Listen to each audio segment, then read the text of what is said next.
Please explain how you use entrance and exit slips as informal assessment strategies in your classroom. I use entrance and exit slips as a quick way to assess my students' understanding. For an entrance slip, students get a slip of paper when they enter the classroom and must answer the questions before class begins. An exit slip functions in the same way, except they get the slip at the end of class and must answer the questions and turn in the slips on their way out the door.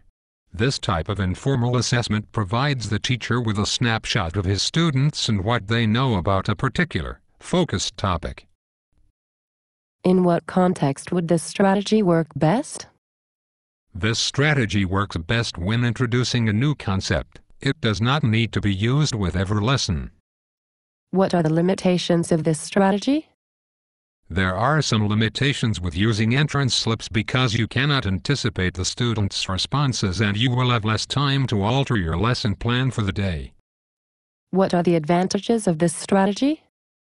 The advantages of using entrance and exit slips include focusing student attention on the lesson to be taught the next day, setting the tone for the class lesson, accessing background knowledge, troubleshooting, and reflecting. Entrance slips are good as class management tools too, because they get the students to focus on the task at hand as soon as they enter the class. Exit slips also help students who might otherwise have daydreamed during class to be engaged more in the lessons. They know they might be held accountable for what they learned in class that day, but since the assessment method isn't a high-stakes one, they take to it pretty well. What are some best practices for this strategy? I often give out exit slips the last 5 minutes of class. It may be index cards, sticky notes, or small slips of paper. The students are asked to answer questions such as, what I learned in class, how it relates to what I know, or what is still unclear. You can tailor the exit slips questions to your day's lesson, or you can use general questions. The slips should have only a few very direct questions on them that can be answered quickly. Multiple choice and true-false are ideal formats for this type of assessment because the students can answer quickly and the teacher can grade quickly. How would you provide feedback to learner or learners? Once I'd collected the students' responses, I wrote down the questions about the new learning they'd had, in their own words, and read them the next class day.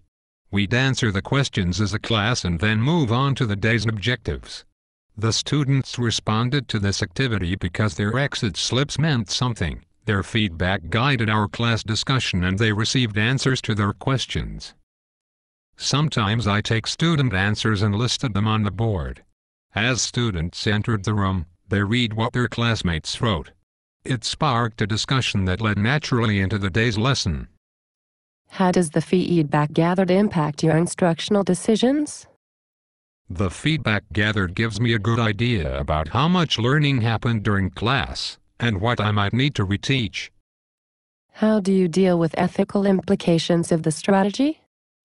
In order to deal with possible ethical implications of this strategy, I make sure that no one feels embarrassed about asking a question, because I never identify specific students. How do you ensure validity? To ensure validity, I look for thoughtful answers which indicate knowledge of the lesson. It's not a quiz, so I don't look for correct answers. I look for the correct vocabulary and concepts. It's okay for a student not to understand, but my goal is for the student to explain what he didn't understand using the language from the lesson. Thank you for answering my questions about entrance and exit slips as informal assessment strategies.